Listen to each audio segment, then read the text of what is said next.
Hi friends, मैं मुसब्बिर अंसारी आपको अपने यूट्यूब चैनल पर एक बार फिर से स्वागत करता हूं और उम्मीद करता हूं कि आप लोग भी मज़े से होंगे। आज की कहानी ऐसी है कि हो सके तो आपके दिलों को चोट पहुंचा सकती है, लेकिन ये कहानी सुनिएगा ज़रूर। बड़ा मज़ेदार है, थोड़ा तकलीफ़ भी दे सकता है, लेकिन सबक ज़रूर देगा आपको, ये मेरी गारंटी है। उससे पहले एक शेर सुन लीजिए आप। ये जो चंद लोग बस्ती में मेरे सबसे अच्छे हैं, ये जो चंद लोग बस्ती में सबसे अच्छे हैं, इन्हीं का हाथ है मुझको बुरा बनाने में, इन्हीं का हाथ है मुझको बुरा बनाने में। अब चलते हैं कहानी की तरफ। एक गांव में राजा का राज्य चलता था और वहाँ का जो आवाम था, जनता था, पब्लिक थी, वो आराम से अपना कामों को किया करती थी। हर रोज़ ड्यूटी जाया करती थी, हर अपना अपना काम किया करता था। लेकिन उस गांव में अचानक एक अंग्रेज़ आ गया। वो अंग्रेज़ आ गया और काफ़ी दिन मुसलसल उस पूरे गांव पर वो तहकीक किया, उससे जानकारी ली, पूरे गांव से जानकारी ली कि ये गांव कैसा है। अब क्योंकि वो अंग्रेज़ था तो उसको ये चीज़ मालूम था कि मैं इसको कैसे तोड़ दूँ, कैसे मोड़ दूँ कि मेरे अंदर में इनका सल्तनत का पावर आ जाए। ये बात अंग्रेज़ बखूबी जानता था। अब अंग्रेज़ राजा के पास गया और राजा को कहा कि राजा साहब, मुझे आपसे एक बात करनी है, अगर मौका मिले तो मैं कुछ कहना चाहता हूँ। राजा ने कहा कि सभी लोग कहते हैं, तुम भी कहो अपनी बात, तुम्हें किसने रोका है? तो अंग्रेज़ कहता है कि मुझे ऐसा लगता है कि आपके राज्य में जितने भी लोग हैं वो बिल्कुल ही बेवकूफ़ है, बिल्कुल ही नादान है, और मैं इतना गारंटी के साथ कह देना चाहता हूँ कि आप चाहे इस पर कितने ही तशद्दुद, मतलब कितने ही उसको परेशानी कर दे, तकलीफ़ दे दे, लेकिन वो आवाज़ नहीं उठाएगी। वो गूंगी जनता है, बहरी जनता है, वो ऐसी जनता है जो सुन के भी इग्नोर कर दे, ऐसी जनता है। अब ये बात राजा को लगा, बड़ा गुस्सा टाइप पर लगा। अब राजा कहता है कि ऐसे तुम कैसे कह सकते हो? मुझे अपना जनता पर पूरा विश्वास है और मुझे यकीन है कि अगर कोई भी चीज़ हो तो उसके विरुद्ध मेरा जनता खड़ा रहती है। अगर तुम ना चाहो तो यूज़ करके देख सकते हो, आजमा के देख सकते हो।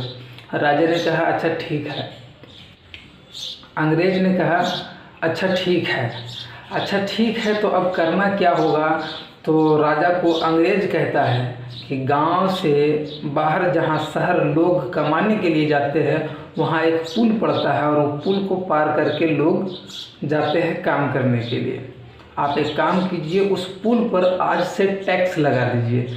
टैक्स बोले तो 5 रुपये टैक्स लगा दीजिए। जो भी लोग इस पुल से पार होंगे उसको 5 रुपये दे के ही जाना पड़ेगा। ये अंग्रेज़ का कहना था। राजा ने एक्सेप्ट किया। राजा को अपने जनता पर पूरा विश्वास था कि नहीं, अगर ये गलत है, अगर ये रॉन्ग है, तो मेरा जनता इसका विरोध करेगी। राजा को ट्रस्ट था अपने जनता पर।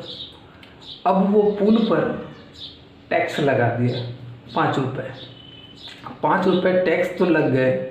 अब जनता जब भी पुल से गुजरा करता तो बिना कुछ सोचे, बिना कुछ समझे उसने कहा कि राजा का आदेश है, 5 रुपये टैक्स देकर ही इस पुल को आप पार कर सकते हैं।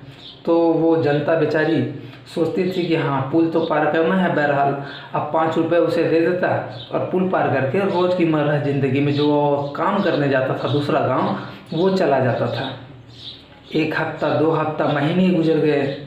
जब राजा को पता चला कि अभी तक कोई भी विरोध का कोशिश नहीं किया, किसी ने ये बात को एक्सेप्ट, सभी ने एक्सेप्ट कर रहा है, मतलब कोई भी इसे माइंडली नहीं ले रहा है कि इसके विरुद्ध करना है, इसके पक्ष में जाना है, मैं अंग्रेज़ को क्या मुँह दिखाऊंगा? कुछ ही दिन होते हैं अंग्रेज फिर राजा दरबार में आता है और बोलता है कि राजा साहब अब आपने 5 रुपये किया, मैं कहता हूँ कि आपकी जनता अभी भी बहरी और गूंगी है और अंधी है।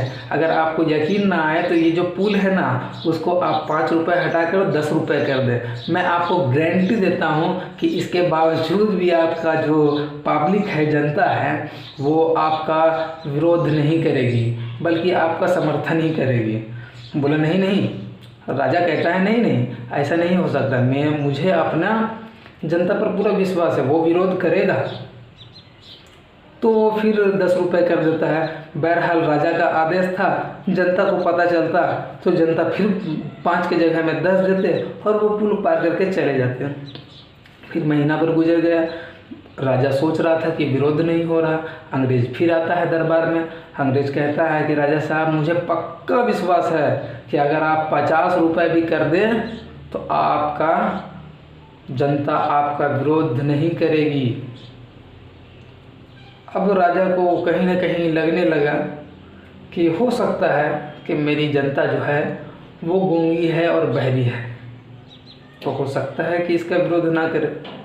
तो अब राजा ने सोचा कि अब टैक्स के साथ साथ एक जूता भी मारने वाला सिलसिला चालू कर दिया जाए कि जो इस पुल से पार होगा तो एक जूता भी लगेगा और 50 रुपये भी लगेंगे तो पुल पार करना मिलेगा। ये बात सोचकर राजा इसलिए बोला कि हो सकता है कि अगर ज़मीन को चोट लगे तो मेरा जनता विरोध करेगी। ये बात राजा सोचा। अब राजा उसको बोला कि आप 50 रुपये भी लो और इसको एक एक जूता भी मारो। अब एक एक जूता हुआ तो पहला दिन ही जूता मारने वाला सिलसिला चालू हुआ और 50-50 रुपये वाला भी सिलसिला चालू हुआ। जो जूता खाता और पैसे देता उसको ही पुल का पार करने मिलते। तो दूसरा दिन राजा के दरबार में काफ़ी भीड़ आ गई। ये बात देखकर राजा को लगा कि नहीं, अभी भी मेरे जनता के दिल में मेरे लिए मोहब्बत है और ये अपने हक की लड़ाई लड़ सकता है। इसीलिए अब राजा बाहर गया। तो एक बात बोल देता हूँ, जब मैं आखिरी बात बोलूँ तो आपको हंसना नहीं होगा, गौर से सुनिएगा। अब जनता आता है और कहता है कि राजा साहब ऐसा है कि हम लोग हर रोज़ काम करने के लिए जाते हैं और आपके दरबारी कम होने के कारण चप्पल जूता से जो मारा करते हैं उनका सिलसिला बहुत कम हो जाता है, जिसके कारण हमें ड्यूटी जाने में देर हो जाती है। तो आप ऐसा करें, आप अपने राज्य से कुछ ऐसे लोगों को ले लें जो जूता मारने का काम थोड़ा स्पीड में करें, तो हम लोगों को ड्यूटी जाने में देरी नहीं होगी। इस कहानी से आपने कुछ सीखा? अगर सीखा है तो कमेंट के माध्यम से बताइएगा, नहीं तो आपका भी उसी के तरह हाल हो जाएगा जो गूंगे बहरे राज्य में रह के आपने इस कहानी के माध्यम से देखा।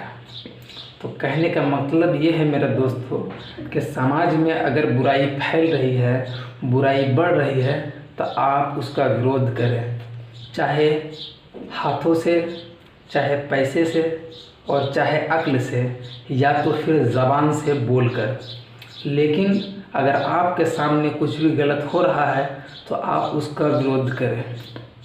और मुझे यकीन है कि इस कहानी से आपने कुछ सीखा और मेरा ये कहानी और मेरा बोलने का तरीका अगर आपको अच्छा लगता है तो लाइक, कमेंट और शेयर जरूर करें। Thanks for watching.